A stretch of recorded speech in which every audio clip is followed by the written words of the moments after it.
día amigos. Hoy tenemos la visita de nuestro amigo Diego Can, como siempre la compañía de Harold y de nuestro compañero Andrés tras cámara. Diego, sé que tú eres artista, Sí, te desempeñas en todo lo que es arte Visual. visual. sí. Cuéntanos sobre tu experiencia, sobre cuál es tu proceso de conocimiento. Bueno, todo este proceso ha sido una cuestión bastante contradictoria dentro de mi vida. Este, la verdad, quisiera hablar un poco primero de cómo llego a Con esto, tus porque inicios, mis claro, tus inicios, inicios. porque la La verdad, génesis, la sí, génesis. la verdad, yo no es que busqué esto de acá, simplemente fue una cuestión que se dio al paso, porque yo durante de mi vida, por así decirlo, fui una persona que se me hacía bastante difícil adaptarme. Siempre he sido aún, cuando hay una fiesta soy el que se queda sentado haciendo nada, así. Es como que hay muchas cosas que me parecen extrañas. Y fue como que en un momento de mi vida, este, todavía era algo niño, y mi mamá en un momento me preguntó, ¿tú quieres estudiar Bellas Artes? Yo solo le dije sí. No, no le dije, no, yo quiero, no, solo sí. Tenía creo que como 8 años, íbamos a Bellas Artes y nos dicen, aquí solo entran desde colegio, desde cuarto curso. Claro, Seguí mi vida, seguí mi vida. No. Entonces, hasta que uno llega a cuarto curso, que ya era propedéutico en este caso, Claro, claro. pasé cuarto curso, tenía que elegir especialización, seguía sin saber qué quería hacer. Entonces mi mamá se acuerda, cierto, tú querías Bellas Artes. Y vamos a Bellas Artes y otra vez nos dicen, no, aquí entran desde cuarto curso, no a quinto. Entonces, y yo me quedo, chuta, ya tengo que regresar un año. Entonces, y así regresé un año a pesar o sea, de... igual ingresaste a Bellas Artes, y- pero retrocediendo un año, por decirlo. exacto. Claro, claro. O sea, ya arriesgué ese año, no me importó y seguí. Y bueno, a pesar de ya haber estado ahí, fue una cuestión, como te sigo mencionando, bastante contradictoria porque no me hallaba. No me hallaba en lo que estaba haciendo hasta mucho después que entré al instituto. Podría llamarse que eras introvertido en cierto aspecto, Te Sí, abstraías. un poco tímido también en ese contexto, sí, en parte en sí. parte, en parte. Pero en parte eso también es la típica del artista, ¿no? O sea, como que se abstrae, como que se Claro, encierra en su claro, espacio y claro. O sea, desarrolla sus tú ideas. te abstraes un poco digamos, en el asunto personal individual, pero luego ya cuando vas a la parte de la creación, ahí tú tienes obviamente un campo un poco más amplio en ciertos aspectos, ¿no? O sea, es como que de repente el arte te da la oportunidad de lo que a veces no lo haces directamente con una persona o con un grupo de personas. Claro, sí, hay algo que me da bastante risa contando anécdotas siempre ¿Ya? del pasado. Cuando yo era niño, o sea, a mí me gustaba bastante ver dibujos animados, como todo niño, Correcto. pero cuando era un programa que era de personas o algo más serio, o como un noticiero, me enojaba bastante porque me parecía algo bastante parecido a lo que uno va caminando y ve cotidianamente. O sea, ¿por qué cuando puedo ver otro universo creado por alguien que es totalmente fantástico, por qué seguir viendo lo que uno ve constantemente? Claro. Entonces, claro, eso fue a partir de reflexiones que luego estuve con amigos conversando. Pero es verdad, o sea, a veces tú encuentras respuestas enfrentándote a la realidad, pero también tú cómo puedes proyectar desde tu imaginación, desde una conversación, desde diversas maneras, universos que parten desde esta realidad o otras realidades alternas. Ujú. Claro, Sí, y eso de alguna manera ya lo venías, por lo que nos cuentas, ya lo venías detectando desde niño, ¿no? O Ujú. sea, resulta que vas viendo eso como que no te hallas, ves las situaciones diarias y ves programas de televisión, o sea, como que tú querías meterte ese, pero a lo mejor no lo aceptabas, digo, o sea, todavía no lo decidías, porque te gustaba, pero no te encontrabas. Claro. O sea, no tenías el canal adecuado como para lógicamente, primero creo yo que ahora viendo que manejas el campo El arte del arte visual. visual, entiendo entonces que tú no te encontrabas de lleno, o sea, no estabas directamente ubicándote, ujú, pero luego con la práctica artística viene a ser como tu espacio y eso te permite ahora, asumo que te permite ahora entonces, tú recreas aquellos universos alternos de ficción de alguna manera, Sí. porque antes obviamente tú te molestabas al encontrarte con una situación, un reflejo de la misma realidad, en un noticiario, en algo que era serio. Mm. Ahora asumo que ya tienes esa libertad de hacerlo, por ¿Cómo lo medio del arte. transformas? Claro, ¿cómo lo transformas? ¿O cómo lo manejas tú? ¿Cómo Exacto, lo sí, llevas? la verdad, como mencionaba, al momento de llegar al instituto, cuando yo encuentro el ITAE, me di cuenta que a comparación del colegio, que era una cuestión más de la práctica, aprender ciertos referentes históricos, Ujú. pero aún así era bastante ortodoxo del asunto de cómo tú creas y netamente se basaba en el producto final, esto es la pintura tal, y no lo que se daba en el proceso. Cuando me di cuenta cómo el arte contemporáneo, a partir de varias influencias, prima bastante el proceso, la investigación, tú cómo llegas a un producto, Ujú. me di cuenta que eso me llamó la atención. Entonces, hubo un punto en el cual llegué a lo que estoy haciendo ahora, que me di cuenta que en sí el arte me gusta bastante, me atrae, pero lo que me interesa más es el proceso y la investigación. Claro, Entonces, como mencionaste, yo ahorita estoy trabajando una ficción en relación a una investigación que tengo sobre un posible origen mío, de mi apellido, una historia y que voy agarrando procesos históricos que se dieron en China en el siglo XIX Ya. para ir adaptando y voy creando una ficción por medio de la pintura también. O sea, claro, encuentro maneras de resolverlos visualmente, claro. pero aún así tengo mi proceso investigativo latente. Antes de que te haga la pregunta, que ya la tiene ahí, que ya lo vi, que va a hacer la pregunta.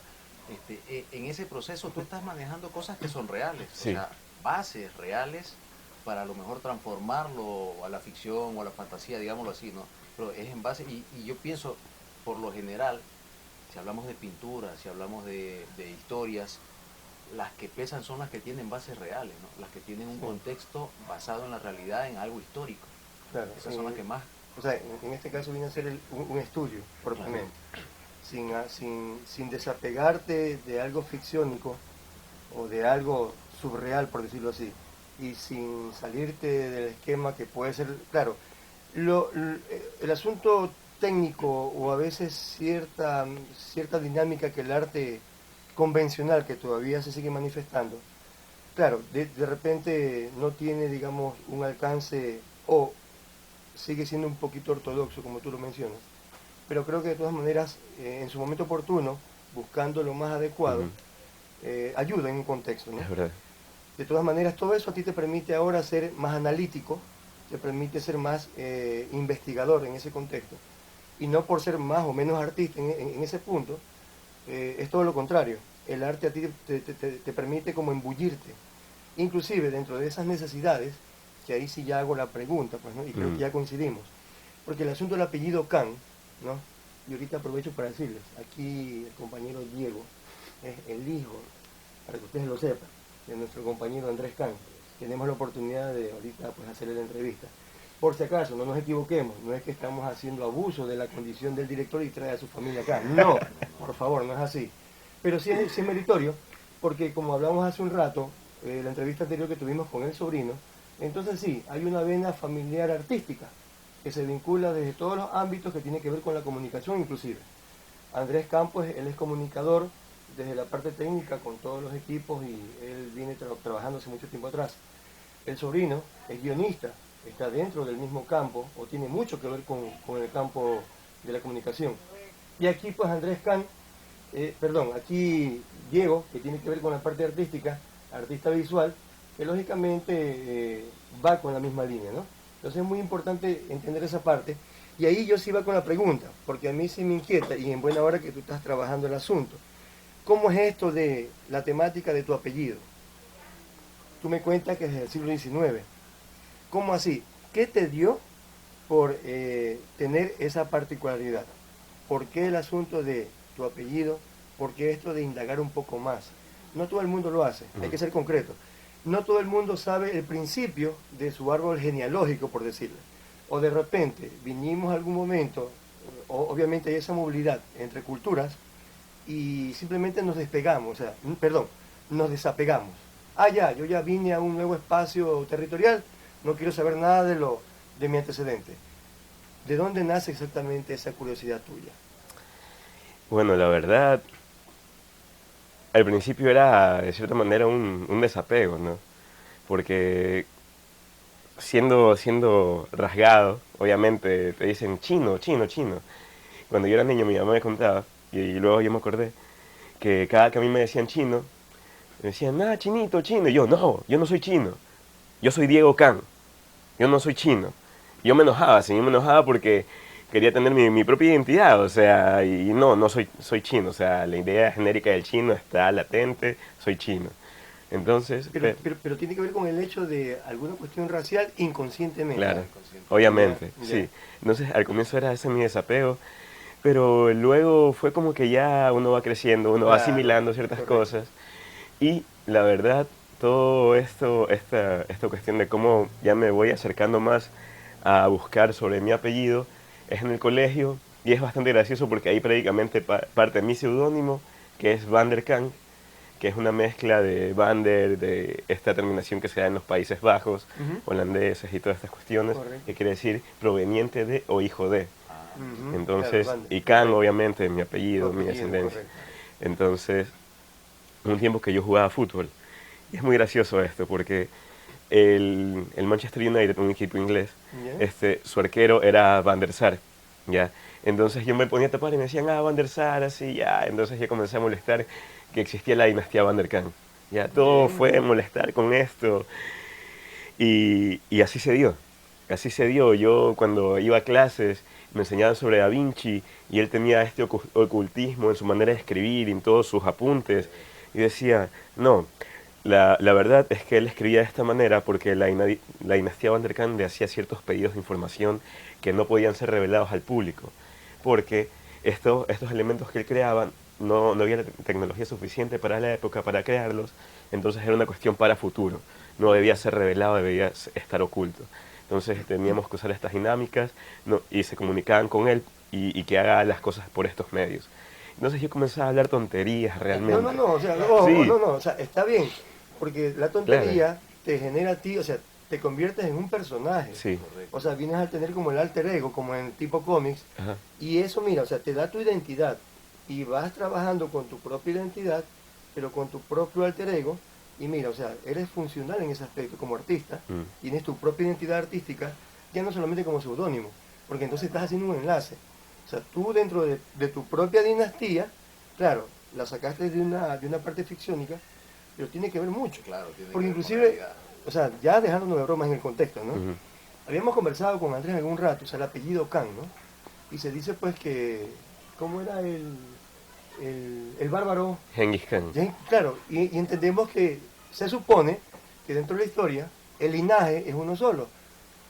Vamos a suponer que entonces aquí tenemos a la final, sin querer queriendo, un linaje, Claro. ¿me entiendes? Ujú. O sea, no asumo No es tanto. un asunto desapegado de una ficción, o sea, es Claro. una realidad. Nada más. Y está bien, porque entonces, dentro de la parte oriental, en este caso, el hecho de buscar un origen, Ujú. ¿no? Entonces, a mí me parece muy interesante, o sea, tú estás generando un principio de algo, que ya en este caso ya lo tienes estructurado. ¿Hasta dónde ya has avanzado en el asunto de, Pero con esto de? hacemos ¿Hacemos un corte, Andrés? Sí. Bueno, en la segunda parte, Ujú. nos dices el asunto hasta dónde has avanzado ya con tu investigación. Regresamos de aquí, ya venimos con la vista de la hormiga.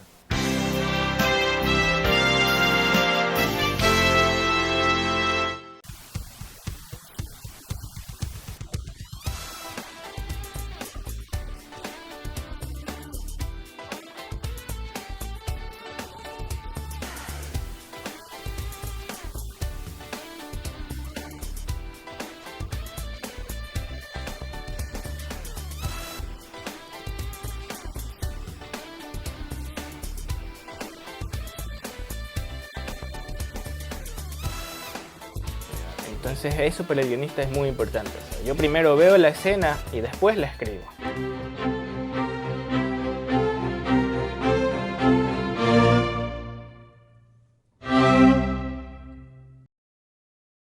Bien, Estamos nuevamente aquí en el espacio La Bestia y la Hormiga. Estamos hablando con Diego Can.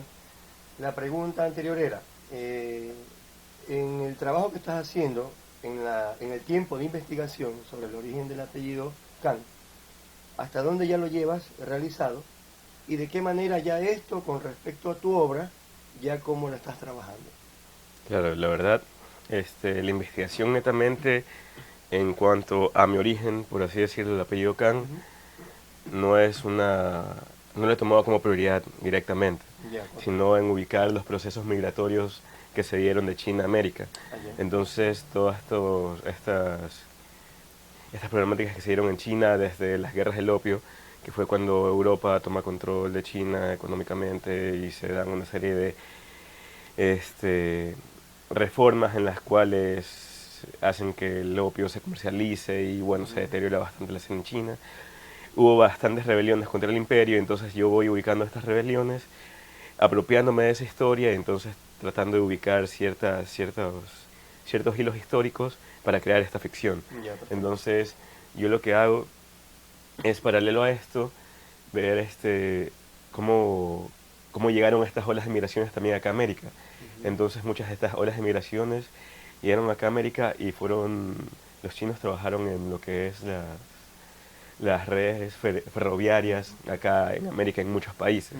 Entonces, así a su vez, yo también trabajo bastante con información que no es primaria, sino trabajo bastante con información secundaria, información que no puedes verificarla en una primera instancia, ¿ya? Claro. Porque igual yo también tengo bastante influencia por estos blogs que hablan de cuestiones paranormales, blogs frikis. Me interesa bastante cómo ellos crean una serie de cosas para hacer que algo se pueda vincular y tenga un grado de verosimilitud. Correcto. Entonces, Te deja con la duda entre realidad o ficción. claro, más o menos este tipo de dinámicas yo voy realizando. Bien. Entonces, encuentro una información que hablaba de un supuesto plan de unificación ferroviaria mundial.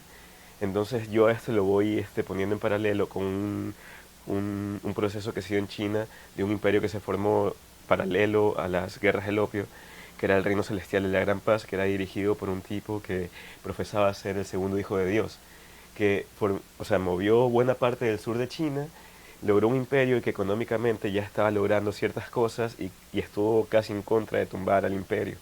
Fue la única rebelión que casi logró desestabilizar a la dinastía Qing, Bien. que luego con posteriores rebeliones ya se tumbó y se formó lo que sería la República. Todo esto que tú ya manejas por información, Sí. que ya lo tienes establecido, ¿cómo lo piensas plantear dentro del contexto artístico, tú como artista visual? ¿Sobre qué plataforma? ¿Cuál es la iniciativa? Es una cuestión que actualmente no podría darte una respuesta fija porque es algo que estoy analizando Ya. y de hecho estoy encontrando respuestas en estos precisos Ya, momentos. perfecto. Ahorita me encuentro en el proyecto Residencia 103M, que parte de una cátedra de la Universidad de las Artes. Que por cierto estás estudiando en la Estoy Universidad estudiando en la de Universidad de las Artes, Ya. que es la cátedra final de pintura, o sea, el último nivel de pintura. Entonces decidimos por qué no hacemos una residencia, hablamos con el Museo Antropológico de Arte Contemporáneo, el Museo Antropológico y Arte Contemporáneo, el MAC, Sí, sí. para que usemos este espacio como taller. ¿A qué le Entonces, llaman residencia? Residencia es un lugar, un espacio en el cual estás en comunicación con otras personas, Interactuando. una dinámica de taller con el fin de tener un resultado final, un producto. Producto no creo que sea la palabra Una más adecuada. realización Una sobre realización, algo, o sea, claro.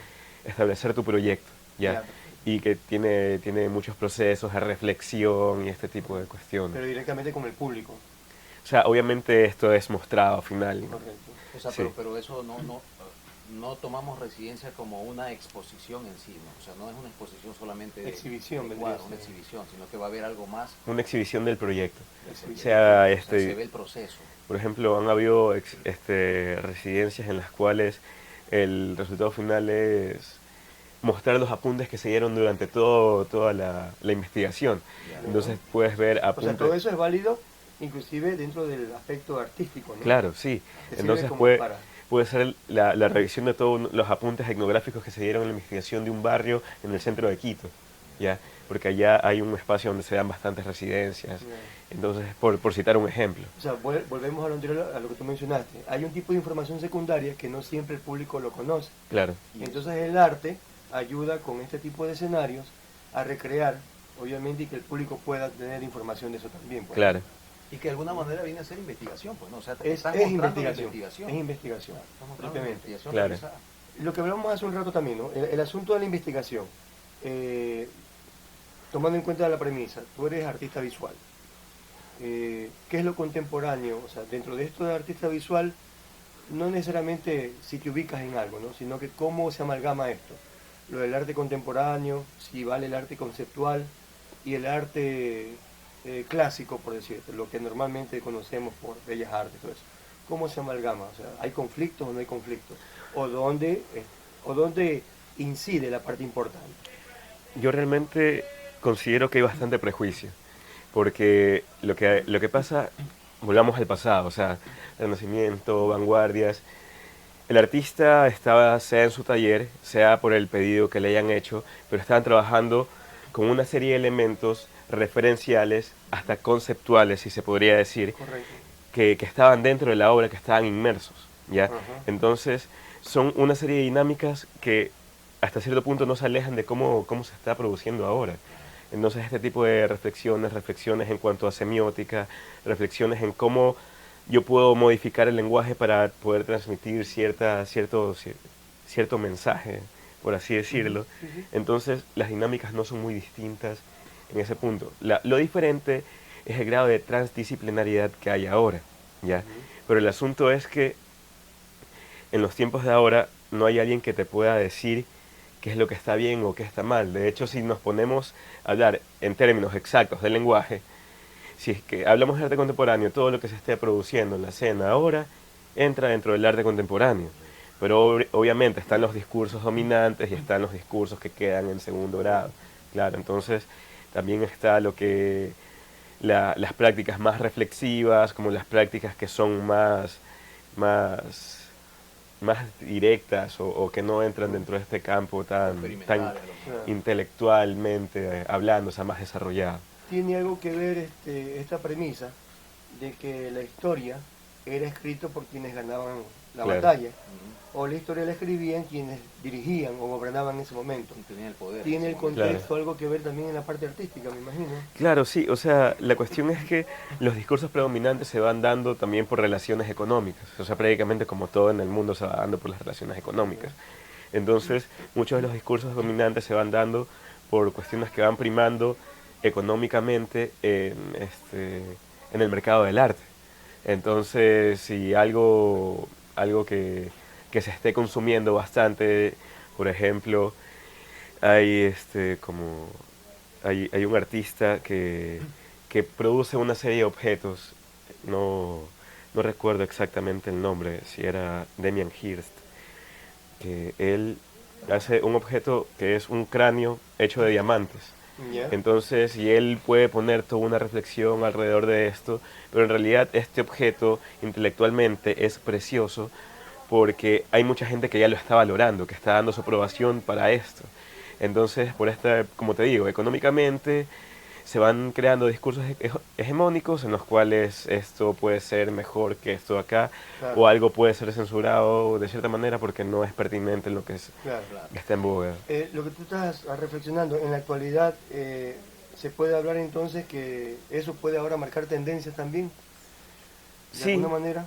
o sea, la verdad, hablando de eso, es que también en el lenguaje también hay bastantes prejuicios. Cuando uno dice marcar tendencias, es como que no, en el arte no es que marcamos tendencias, pero en realidad sí, esto se va Claro, porque, aplicando a tú todo puedes realmente. recrear algo, o sea, tú direccionas sobre un principio de algo Claro, y hay muchas personas que asumen Sí. que eso es lo que se tiene que hacer también. pues, ¿no? exacto.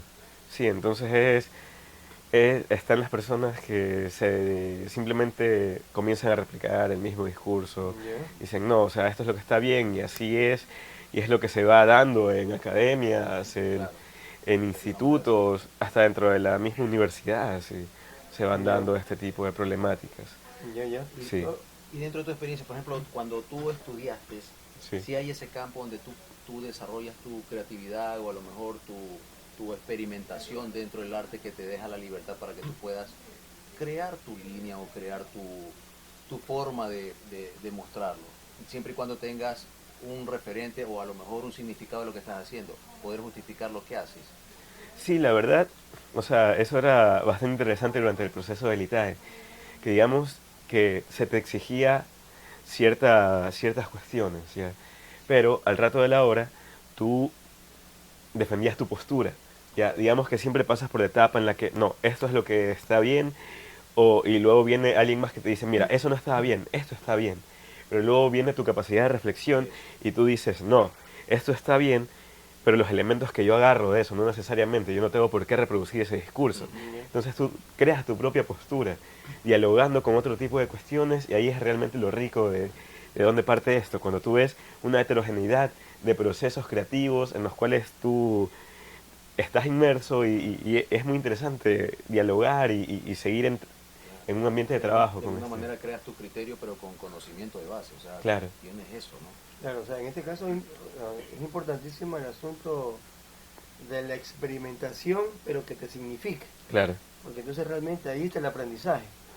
O sea, de pronto, claro, lo que siempre hemos hablado, en el asunto teórico, un porcentaje, pero aquello que tú realmente entras en el campo de acción es lo que de manera muy así, intrínseco, digamos así, tú vas entendiendo por sí mismo lo que es oportuno claro. y vas produciendo en el mismo proceso. Pues. Claro, yo considero que algo que se debe tener bastante en cuenta cuando se están en los procesos creativos, elaborando obra, es que no, no debes cerrarte en que en tu obra debe ser captada, que debe ser algo que todo el mundo debe verlo y debe entenderlo. Correcto. La verdad, debes darte tu libertad, porque así como muchos artistas, por ejemplo, yo aprecio bastante el expresionismo alemán, el neoexpresionismo, o sea, una nueva vanguardia que se planteó a partir de posguerra, todo este expresionismo que se dio a posguerra en Alemania, que en realidad ellos estaban tratando de buscar su propia identidad, y en realidad se estaban trabajando una serie de elementos que visualmente alguien que no tenga esta apreciación por el arte vería, este es un tipo de pintura horrible, yo no entiendo nada de eso. Pero si se contextualiza en lo que estaban pensando, reflexionando estas personas, es como que lograron algo históricamente que fue bastante importante para el mundo del arte. Y realmente ahí está lo valioso, cómo tú puedes hacer clara tu postura, también en tu no vincularte con estos discursos hegemónicos, sino cómo tú puedes crear tu propia reflexión, pero tampoco diciendo que tú eres el que viene a plantear la solución, el que viene a hacer lo máximo, Claro. sino que tú estás teniendo tu línea de trabajo y es lo que tú estás proyectando. Claro, Basado en una experiencia, basado en lo que le estás claro, contando. o sea, son elementos que están dentro de la dinámica Claro, histórica. sí, O sea, los procesos artísticos es parte de la historia, ¿no? En esta parte creo que interviene lo que es la lectura de arte, porque entonces tú al tener una obra como tal, tú puedes tratar de entender, y obviamente hay que investigar, todos los aspectos que rodean a esa obra, ¿no? Y no solamente, o sea, no hablamos de el cuadro, sino el proceso inclusive, claro, de uno, de varios cuadros, de varios procesos, de varios artistas, en el contexto tiempo, espacio, ¿no? claro, Entonces, esta dinámica es constante, me imagino, o sea, hasta la actualidad, sí. como lectura de arte. Claro. ¿Hasta qué punto, lo que estás mencionando, no quiero incidir en que hay un limitante, pero de qué manera, hasta dónde exactamente, si es que hay un límite o no, el artista en exhibir qué cosa? O simplemente todo está permitido, todo está abierto. Según tú, o sea, según tu criterio, Claro. como tú lo ves. Si es O sea, oportuno manejar eso o no. No sé si entendí muy bien la pregunta, si no la capté bien, pero yo considero que tú no puedes permitirte, si hay algún tipo de este tipo de concepciones, tú no puedes permitirte, si alguien dice tú no puedes mostrar tal tipo de cosas, pero que tú consideras que es pertinente para tu obra, no puedes dejar de mostrarlo. O sea, hay un campo totalmente abierto, pero también no puedes venir y hacer, o sea, no sé si suena algo fuerte, no puedes venir y mostrar cualquier tontería, ¿ya? Ya, No eso. puedes venir y decir, no, yo soy artista, yo pinto y eso es así, ¿ya? Sino que también, como artista, tienes como una especie de ver no con el mundo, sino contigo mismo, como un ser reflexivo, como un ser sensible más que nada, porque tienes un tipo de sensibilidad con lo que hay a tu alrededor y tú estás produciendo en base a esto, ¿ya? Entonces tú no estás produciendo cualquier cosa, estás produciendo mecanismos de sentido, mecanismos articuladores de sentido. Entonces no puedes, y es algo también una disputa que se da entre el arte contemporáneo, el arte que responde a prácticas más clásicas, por así decirlo, que esto es y no es, ¿ya? Porque este tipo de prácticas, o sea, se dedican a hacer reproducciones y este tipo de cuestiones, pero igual como yo menciono, tampoco debe ser desvalorizado O desconocido. o desconocido, Claro. exacto, O sea, igual se respeta el proceso como tal. exacto. Listo. A ver, Diego, el tiempo ya nos consumió. acabó el Ya Andrés ya tiempo. nos hizo tan a cerrar. En tal caso, bueno, agradecemos aquí la presencia del compañero Diego Can, artista visual de aquí de la ciudad de Guayaquil, Les Campuzano, Andrés Camp, tras cámaras. Te agradecemos mucho por la visita. En tal caso, para una próxima Gracias, Diego. conversación, dejamos por esta ocasión para una próxima La Vista de la Hormiga, compañeros.